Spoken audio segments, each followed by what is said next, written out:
सूरज,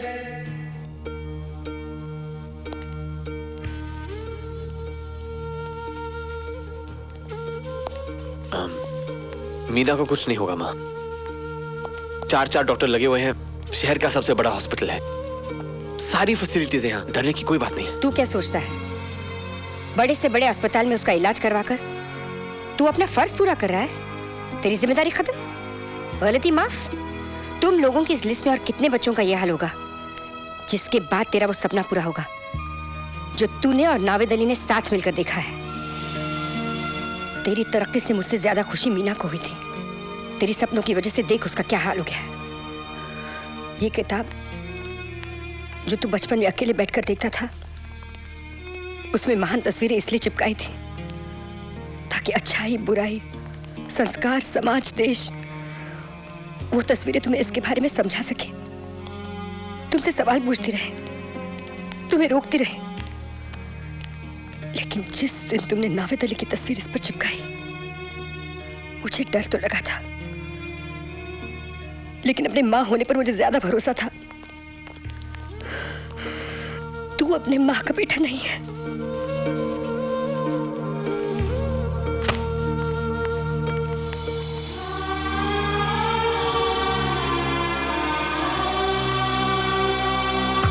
मैं इस पार्टी का प्रेसिडेंट होने के नाते आप सबसे ये वादा करता हूं कि मैं अपना काम पूरी निष्ठा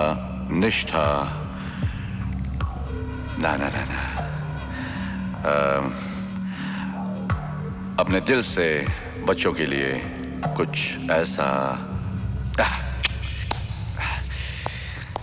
मैं इस पार्टी का प्रेसिडेंट होने के नाते आप सबसे वादा करता हूं कि इस देश के बच्चों के लिए, इस देश की उन्नति की।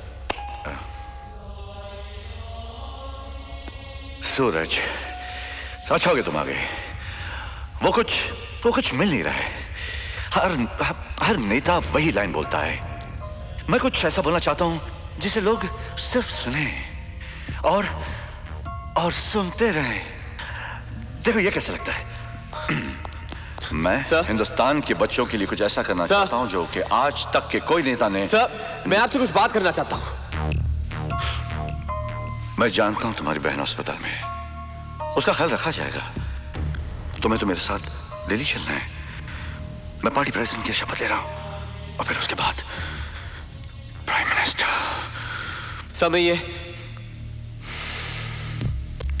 मैं ये क्या? सब मैं ये सब नहीं चाहता था। या तो तुम तब झूठ बोल रहे थे या तुम अब झूठ बोल रहे हो। तुम्हें सब कुछ चाहिए था ना, सब कुछ। और आज जब तुम्हें सब कुछ मिल रहा है, सिर्फ हाथ बढ़ाने की देर है और तुम डर रहे हो। You scared? सब बात डरने की नहीं है। तो फिर दुख हो रहा है, रोना आ रहा है। किस? इस देश की जनता के लिए जो कि इतने बेवकूफ हैं और इतनी ज्यादा हैं कि एक दो मर भी गए तो क्या फर्क पड़ता है। सूरज, जो मर गए हैं उनकी मूर्तियां हिंदुस्तान के हर कोने में लगाई जाएगी। वो शहीद कहलाएंगे। फिर 4-5 महीने में इलेक्शन। तुम्हें बनारस से टिकट दिलवाऊंगा मैं, यंगेस्ट एमपी इन पार्लियामेंट। यकीन नहीं हो रहा है हम राजनीति खेल पाएंगे? राजनीति तो एक बिजनेस है। 2 लोगों को यहां से खरीदो, 3 वहां बेचो, और फिर मैं तो व्यापारी हूं। And politics is the most lucrative business. मैं किसी देश वेश को नहीं मानता। मैं मानता हूं तो सिर्फ करेंसी को, पैसों को। मैं चाहता हूं कि इस दुनिया में सिर्फ एक ही करेंसी हो, उसके सारे नोट मेरे पास हो। मेरे पास, सिर्फ मेरे पास।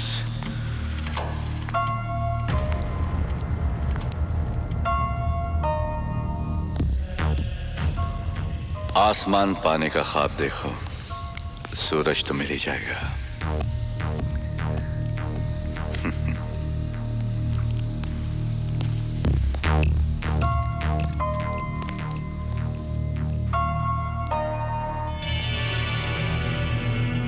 मेरा भी बस इतना सा ख्वाब है।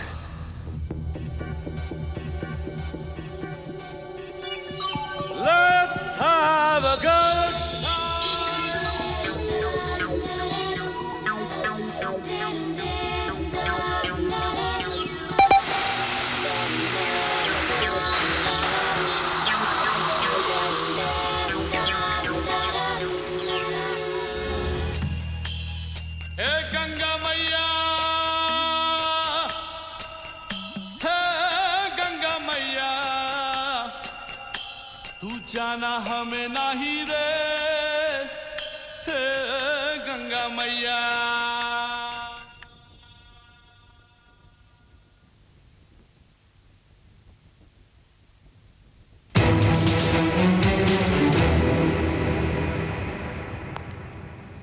ये लीजिए ताई जी। जीती रहे।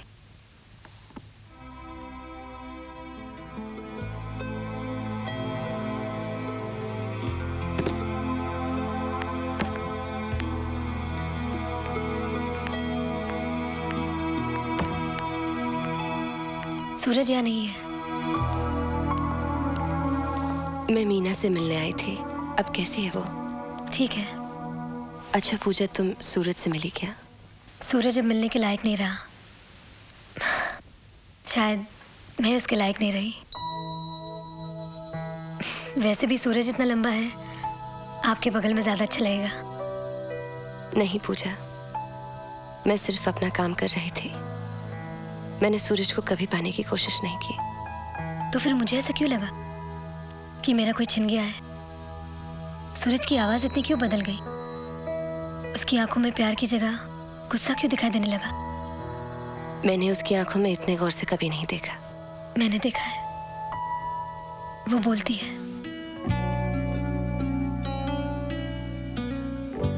पूजा, सूरज को एक नई दुनिया दिखाने का, उसे थोड़ा सा बहकाने का जिम्मा मेरा जरूर था, लेकिन मैंने कभी तुम्हारे प्यार को तुमसे छीनने की कोशिश नहीं की। हाँ, तुम शायद मेरी बात पर यकीन न करो, लेकिन सूरज तुम्हें यकीन दिलाएगा। वो संभल गया है पूजा। और वैसे भी मैंने अपनी बुरी नजर हटा ली है।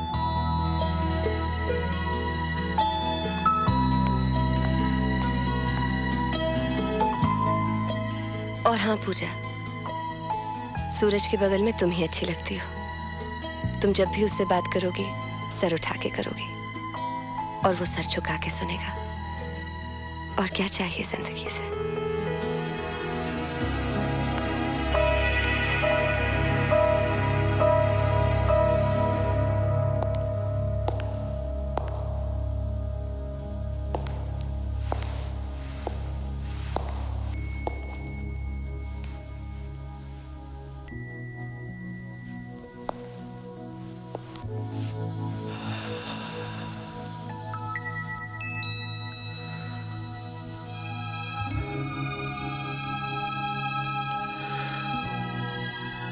अपनी आंखें बंद करो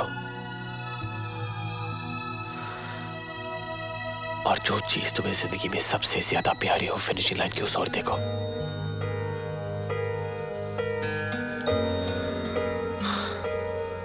पता है पूजा,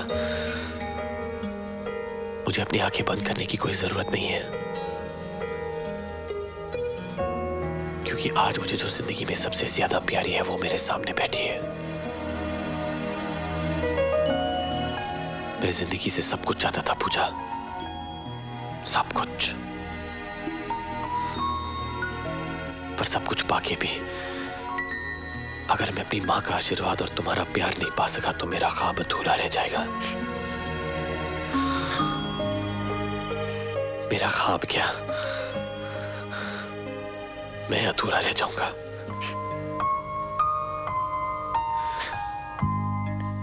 जिंदगी की इस दौड़ में मैं अब अकेले नहीं भाग सकता पूजा।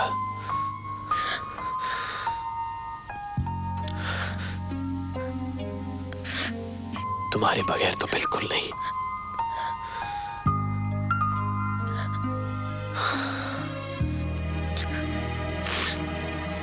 हो सके तो माफ कर देना।